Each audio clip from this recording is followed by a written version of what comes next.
Bismillahirrahmanirrahim. Assalamualaikum warahmatullahi wabarakatuh. Alhamdulillahi rabbil alamin. Wassalatu wassalamu ala rasulillah nabiyyina Muhammadin wa ala alihi wa ashabihi wa man tabi'ahum bi ihsanin ila yaumiddin. Qala Allah ta'ala ya ayyuhalladzina amanu taqullaha wa qulu qawlan sadida يصلح لكم أعمالكم ويغفر لكم ذنوبكم ومن يطع الله ورسوله فقد فاز فوزا عظيما أما بعد أيها الإخوان أعزكم الله جميعا الحمد لله بهذا اليوم سنستمر درسنا يعني علم التجويد. Hari ini kita lanjutkan masih berkenaan tentang al-lahnu. Al-lahnu huwa al-mailu an hirafi anis sawabi. Menyimpang dari yang benar, itu namanya al-lahnu. Jadi membaca Quran ada yang menyimpang. Kemarin al-lahnu itu terbagi menjadi dua, masih ingat antum? Yang pertama, lahnul jali, kesalahan yang jelas, yang ini dapat diketahui oleh semua orang yang bisa membaca Al-Quran. Apa saja jenis lahnul jali kemarin masih ingat? Lahnul jali itu yang pertama, ibdalu huruf, mengubah huruf yang satu dan huruf yang lain. Kemudian harakat, mengubah harakat. Kemudian ziyadatul huruf wa naqsul huruf, menambah, mengurangi, menambah huruf. Itulah lahnul jali. Kemudian ada lahnul jali berkenaan tentang waqaf, tempat berhenti, yang apabila kita salah waqaf maka itu akan menimbulkan negatif artinya, maka juga termasuk lahnul jali. Ya. Wa ammal lahnul khafi fa khata'un fil 'urfi min ghairi ikhlali katarkil wasf. Adapun lahnul khafi adalah kekeliruan dalam uruf, kebiasaan, yaitu tata cara membaca Al-Quran yang telah disepakati ulama qiraat dan tidak mengubah makna. Ini lahnul khafi. Ini kesalahannya uruf. Ya, bagi orang yang membaca Quran yang disepakati para ulama dan tidak mengubah makna kandungan Al-Quran. Ya. Nah, ini lahnul khafi. Apa contohnya kemarin? Seperti tidak menyempurnakan harakat. Ya. Makanya kemarin kesempurnaan harakat itu harus diperhatikan antara fathah, kasrah dan dhammah. Ya, antara huruf a, i, u. Itu harus dijelaskan. Apalagi kemarin mengalirkan dengan sengaja huruf kerongga hidung yang bukan huruf ghunnah. Ini masuk lahnul khafi. Kemudian apa? Tidak konsisten dalam menentukan kadar panjang mad atau ghunnah. Kemarin yang anda jelaskan seperti jazaa'an mir rabbika 'ata, harus sama. Apalagi berdekatan. Ya kan? Tidak boleh berbeda. Jazaa'an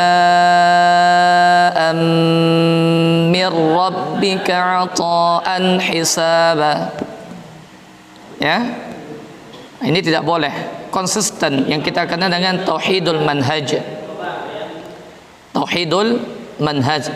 Lapas yang sama mesti dibaca dengan sama.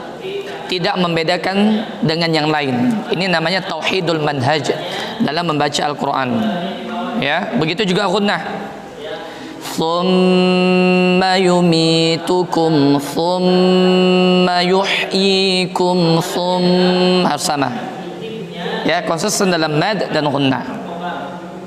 Kemudian memantul, tak boleh memantulkan huruf-huruf bukan yang qalqalah, jangan dipantul-pantulkan. Alhamdulillahi rabbil alamin siratal ladzina an'amta ala. Tak boleh, tidak boleh memantul-mantulkan huruf yang bukan qalqalah, ya. Ini sering terjadi pada huruf-huruf sukun, ya kan? Ihdinas siratal mustaqim. Ada adanya ada gitu. Betul-betul dijaga ketika huruf yang sukun sifatnya dijaga. Ya. Nah. Apalagi huruf dhad. Dhad tidak ada qalqalah, yang ada dia rakhawah istitalah. Alam yaj'al kaidahum fi tadlil. Tidak boleh tadlil. Ya, tidak boleh tadlil. Kemudian berlebihan dalam mengucapkan sebagian huruf hijaiyah, maksudnya seperti huruf hamzah yang diucapkan seperti orang yang muntah, bukan tapi yang dia masuk aqsal halqa, di pangkal tenggorokan sini, aqsal halqa, bukan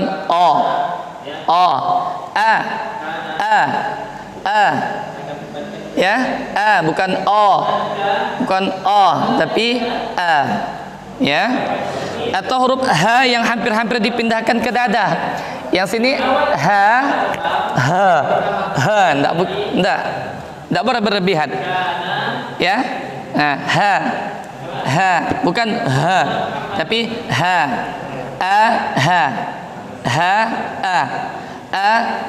di sini terasa bergetar, di sini kita bergetar, ya. Huruf iya dan waw yang bertasydid yang sering hilang sifat rakhawahnya dan lain sebagainya. Iya yang bertasydid dan waw yang bertasydid. Huruf waw dan ya itu kan huruf rakhawah, kan?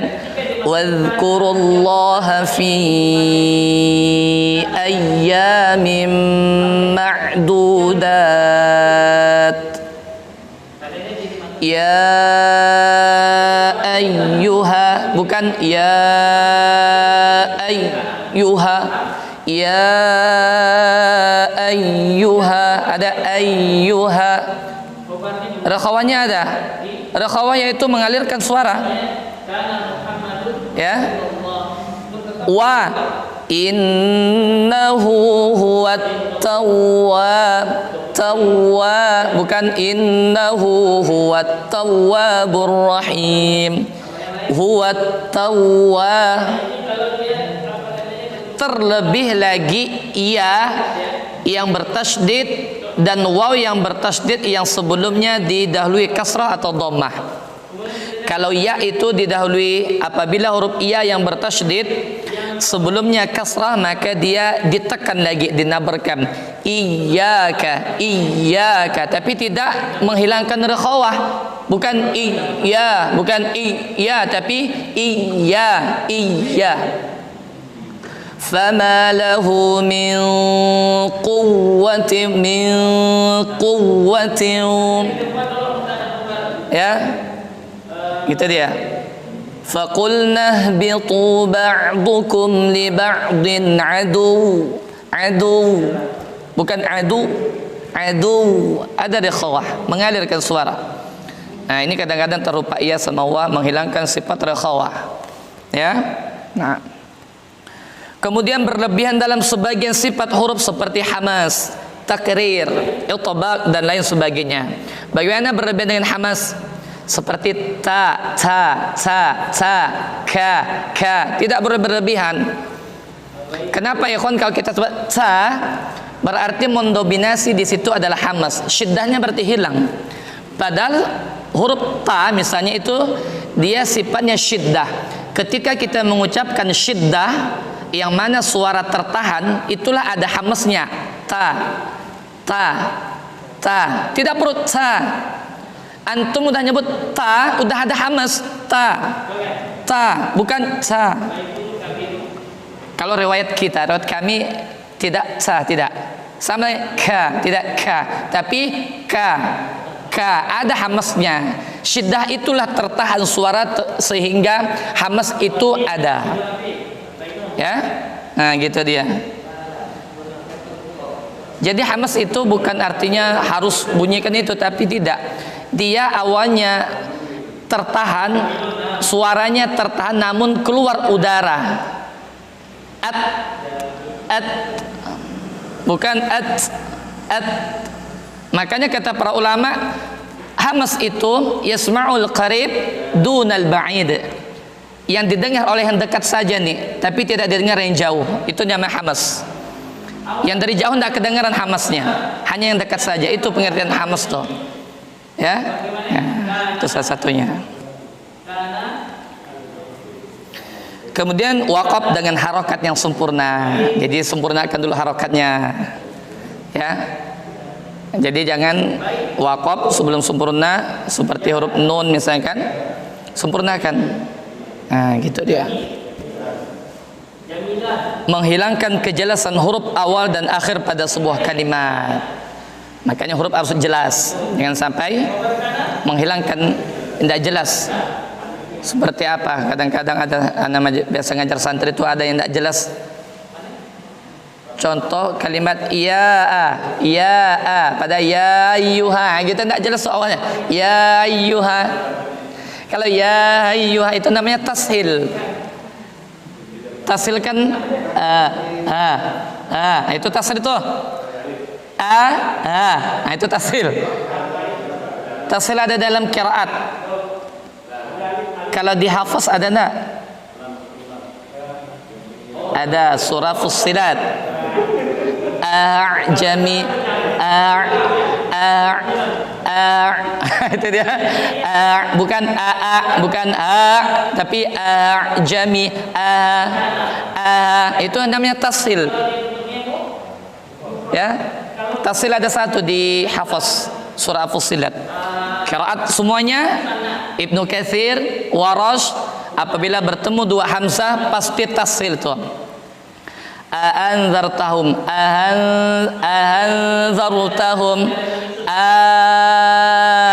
bisa gitu itu qiraat ya. Kemudian lahnul khafi ikhtilas. Ikhtilas ini mengurangi kadar panjang sebuah huruf, mengurangi. Contoh apa? Wal asr, innal insana lafi khusr. Jadi ikhtilas itu mengurangi kadar harakat. Kenapa tidak boleh wal asr? Wal asr berarti kita menghilangi sifat sad yang awalnya adalah as-safir, hamas, khawah, as-sa kan gitu, as-sa, as-sa, as-sa, as-sar, wal asr, wal asr gitu dia, bukan wal asr. Kalau wal asr berarti hilang sifatnya. Wal asr itu namanya ikhtilas. Sama di surah Al-Fatihah ada, jangan ikhtilaskan pada huruf du. Alhamdulillah, alhamdulillah, alhamdulillah. Nah, jelaskan du, budu. Jangan ikhtilaskan. Ya. Wal-laili idza yasr. Nah, yasr. Bukan wal-laili idza yasr. Wal fajar, qadar, dikasih dulu sifatnya, tunaikan dulu sifat baru di itu kan hurufnya ya.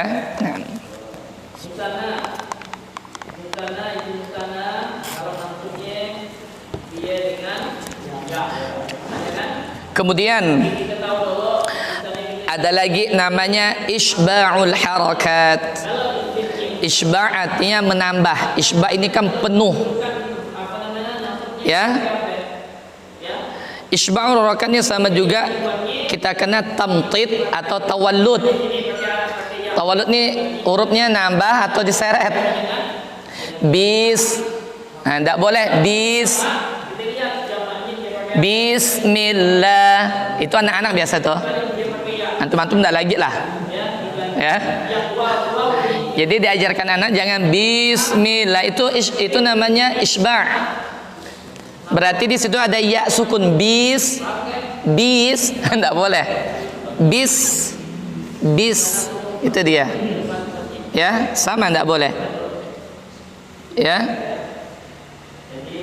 Alam yaj'al kaidahum fi hum. Dah masuk tuh hum.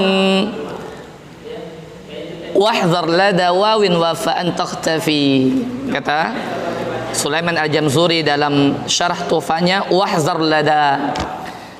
Berhati-hatilah kalian ketika mim sukun bertemu dengan waw dan fa, karena dekatnya makhrajnya itu.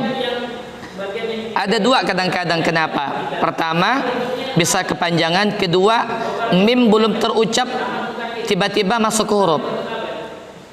Ini isba'. Kaidahum fi. Itu pertama. Kedua, belum terucap mim dengan sempurna udah masuk ke huruf berikutnya. Kaidahum fi. Pada mim itu merapatkan bibir. Kaidahum biar sempurna. Bukan kaidahum.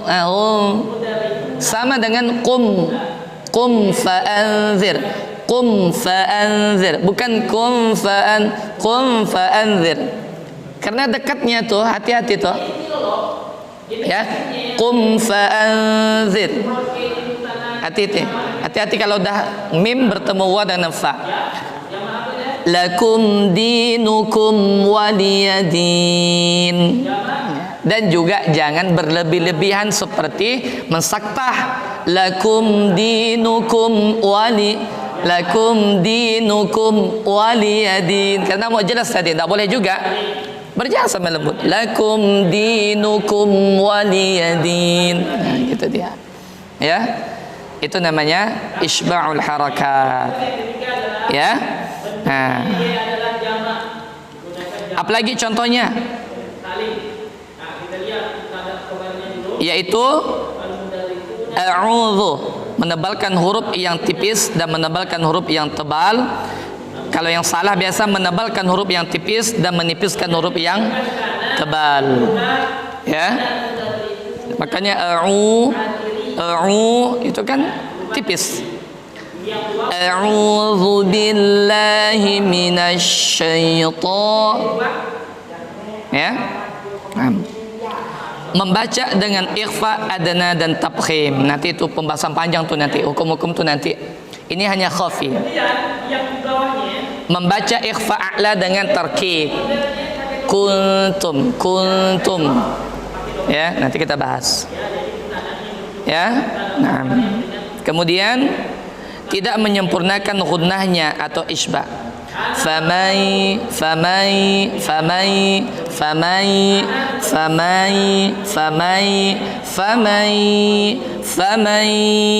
ya'mal mithqala dzarratin khairan.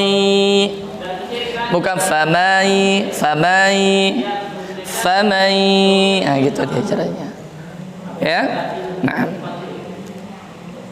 Membaca dengan ikhtilas lagi waliyadin, seperti waliyadin. Lakum dinukum waliyadin. Hati-hati. Lakum dinukum waliyadin. Kena waliyadin.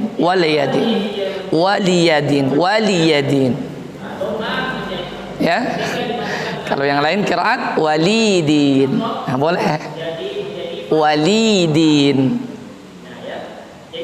Lakum dinukum walidin. Lakumu dinukum walidin. Boleh. Lakum dinukum waliyadin. Itu kan. Ya, itu. Faham ya? Lahnul ya. Lahnul khafi, lahnul jali. Naam.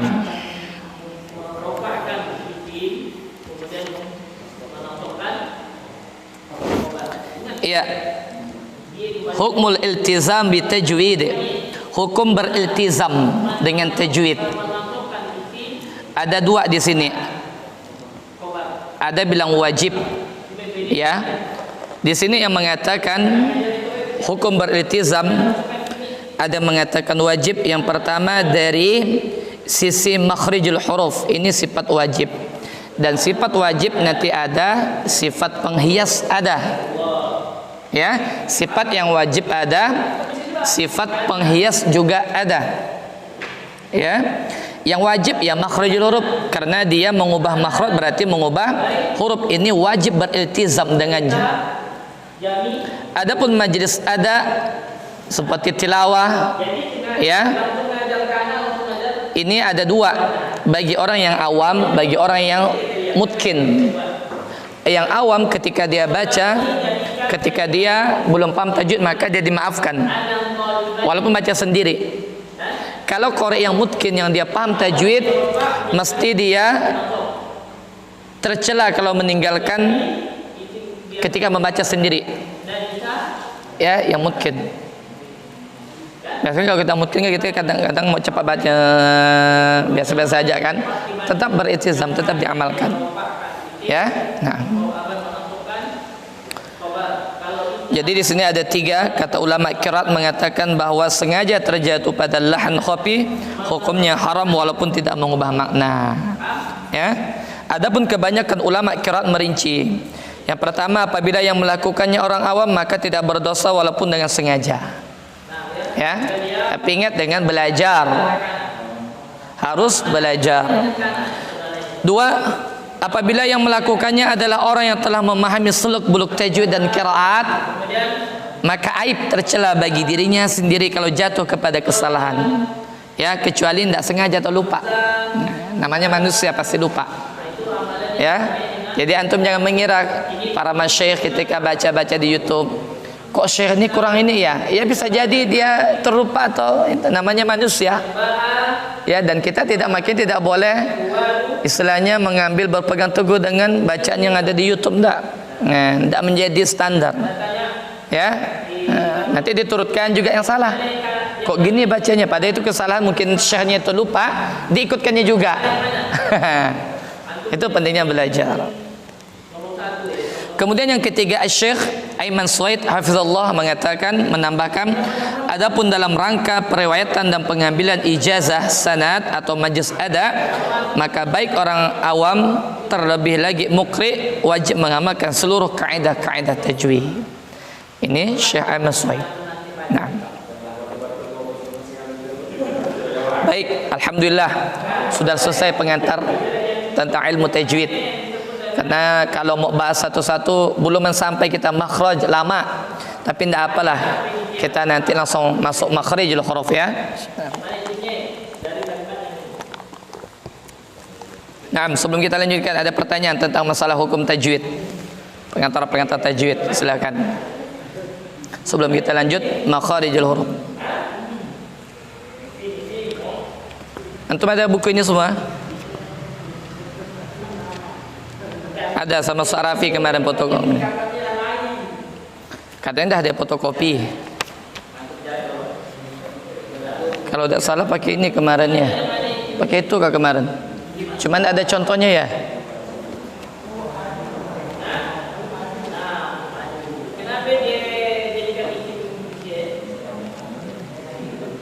Di sini tentang makhraj dan sifat.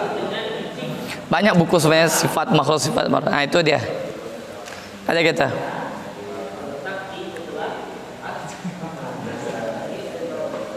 Ya. Nah, itulah dia.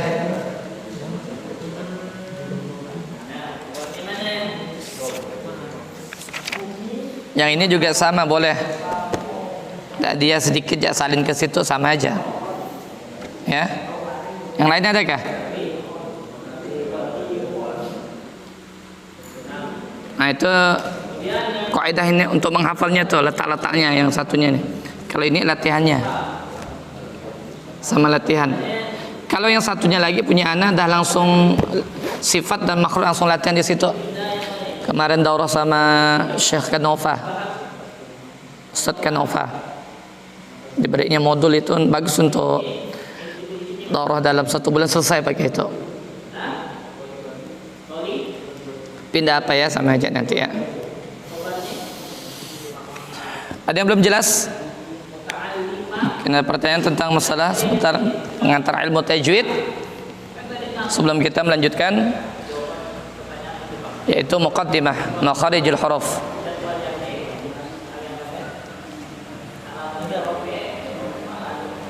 Perkara dengan imam yang suaranya ini apa?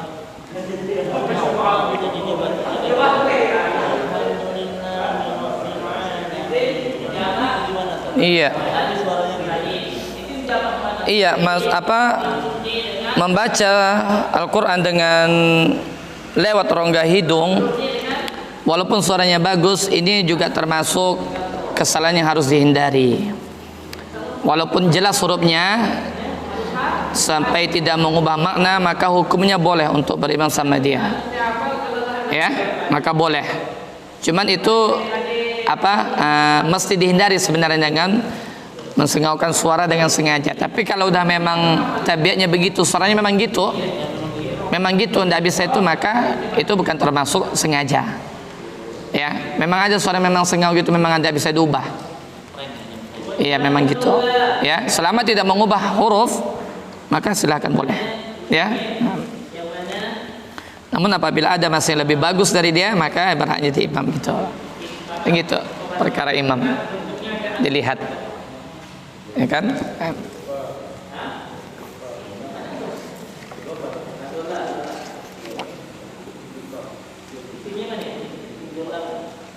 Ada lagi? Kalau tidak ada, kita masuk makharijul huruf. Ya. Nah.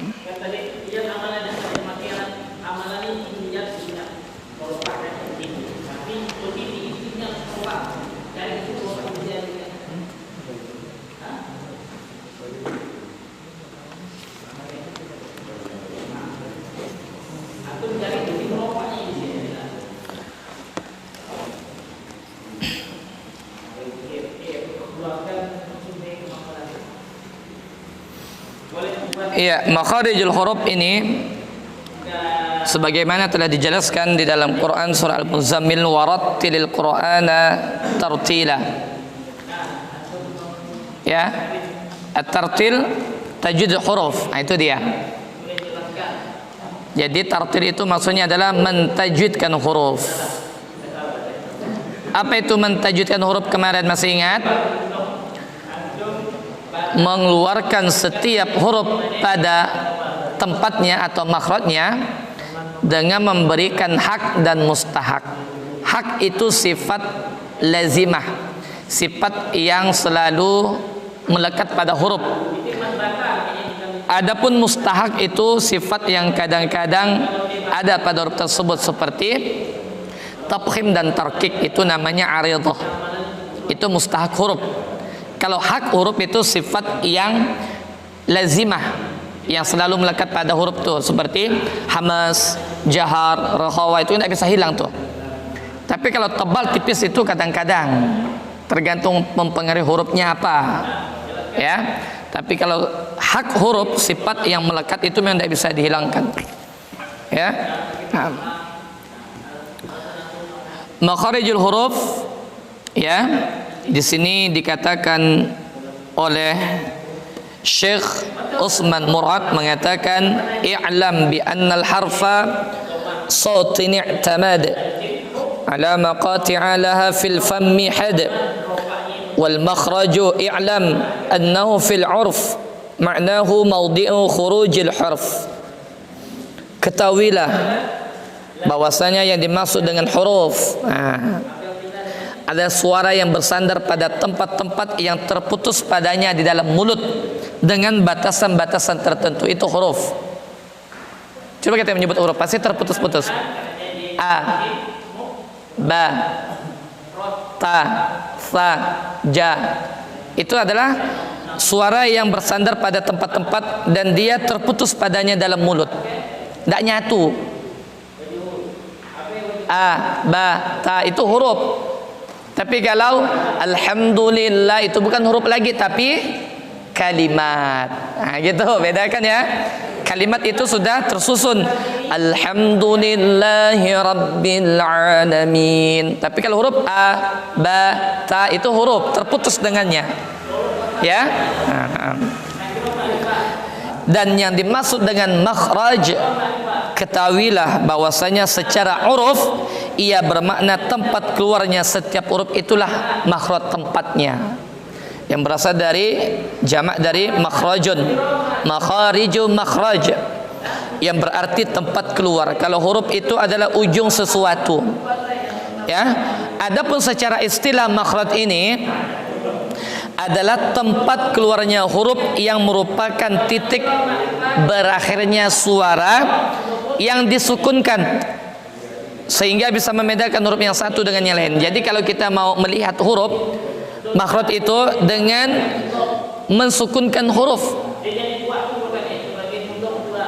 disukunkan hurufnya dimatikan, bisa ditambah dengan hamzah setelahnya, a, ba, ta, sa, ja, ha, kha, bisa ditambah, ya.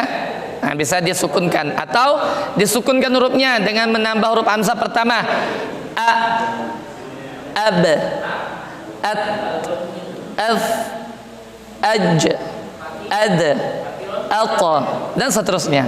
Nah, gitu caranya. Itu cara untuk mengetahui tempat keluarnya huruf dengan mensukunkan huruf tersebut di akhiran. Ya. Nah, kita persingkat ya, kita langsung singkat supaya tidak terlalu ini. Kemudian dalilnya apa? Dari Ummu Salamah, istri beliau, mengatakan an Ummi Salamah radhiyallahu anha annaha na'atat qira'at Rasulillah sallallahu alaihi wasallam mufassaratan harfan. Ini dalil dari Ummu Salamah radhiyallahu anha annaha, bahwasanya dia na'atat qira'at Rasulillah sallallahu alaihi wasallam, dia menyipati bacaannya Rasulullah sallallahu alaihi wasallam. Bagaimana? Mufassaratan harfan, dengan memperjelas huruf demi huruf. Nah, ya. Jadi belajar makharijul huruf ini telah dicontohkan oleh istri Rasulullah, yaitu dari Ummu Salamah. Ya, bagaimana dia menyipati baca Rasulullah dengan harfan. Ya. Nah. Kemudian jumlah makharijul huruf, ini jumlahnya. Kalau ada buka aja, itu ada bukunya itu. Halaman 96. Kalau yang di buku ini halaman 24. Kalau di buku ini halaman 24. Makhraj itu ada terbagi menjadi dua, secara umum dan secara khusus. Secara umum dan secara khusus. Secara umum ya kita bisa mengetahui makharijul huruf itu terbagi menjadi 5. Al-jawf, al-halqu, al-lisan, al-khayshum, kemudian asy-syafatan. Itu kan secara umum.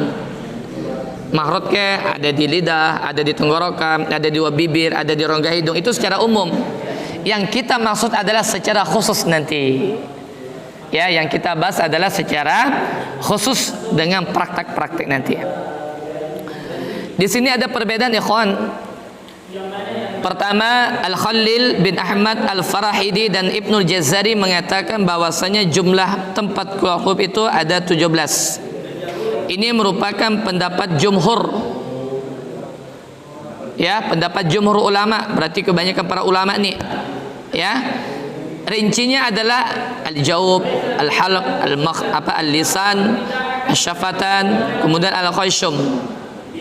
Ya, ini pendapatnya Ibnul Jazari. Ini pendapat jumhur ulama. Adapun Sibawayh dan Asy-Syatibi mengatakan semua huruf ada 16 dengan menghilangkan makhraj al-jawf. Beliau mengatakan al-jawf tidak termasuk makhraj karena semua huruf itu memang dari rongga mulut katanya, tapi tetap dimasukkan. Ini pendapat saja. Kemudian Ibnu Ziyad Al-Farra Al-Jarami dan Ibnu Kaisan mengatakan ada 14 tempat dengan menghilangkan makhraj al-jaub dan menjadikan al-lisan 8 makhraj saja. Ya, karena makhraj ini ada 10 nanti, 10 tempat, 10 makhraj nanti lisan. Ya, nanti bagiannya ada 4, namun nanti ada 10 bagian. Nah, gitu. Pendapatnya lain mengatakan ada 29 tempat. Jadi mengatakan semua huruf hijaiyah 29 ada tempatnya katanya. Ya. Ini merupakan pendapat yang paling lemah. Ya, pendapat yang paling lemah.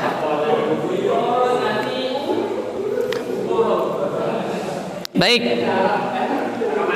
Adapun makhraj secara khusus, di mana pada setiap makhraj ini kita akan bahas nanti dimulai dari makhraj al-jawf. Ya, nah. Kalau ada buku ini halaman 98.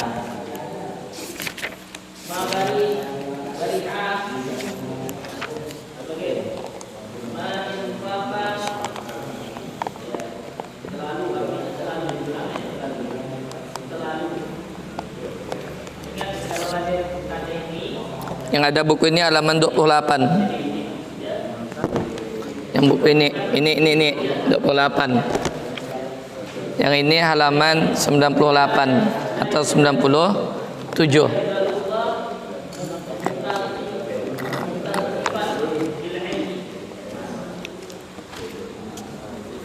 Yang tidak ada buku nanti minta sama Ustaz Rafi. Yang ini ya, yang ini aja. Ini. Ya. Kemarin itu salah, ada kesalahan karena tidak ada halaman. Itu untuk anak ngajar lewat PowerPoint itu. Untuk ngajar pakai Infocus. Nah, jadi apa? Kalau dibuat itu susah, tidak ada halaman. Kalau ini sudah jadi modul buku nih. Ya, ini sudah jadi modul buku.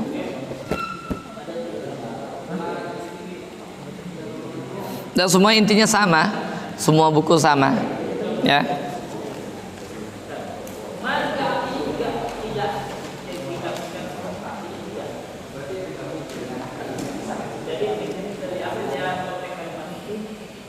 Sebentar lagi azan. Dah azan kah? Dah ya? Sebentar lagi ya. Ya. Al-Jawf.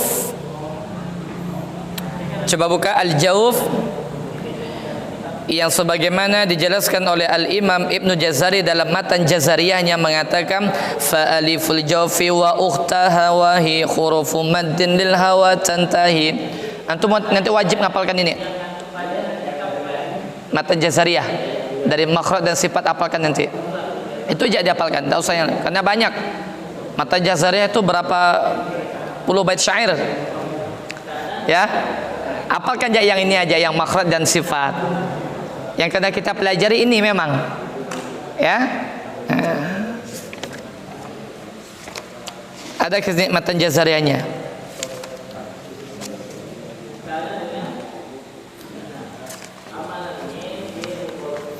Kalau yang satunya punya anak dah lengkap dengan matan Jazariyahnya, langsung di sininya matan Jazariyah baru latihan huruf sifat. Ya.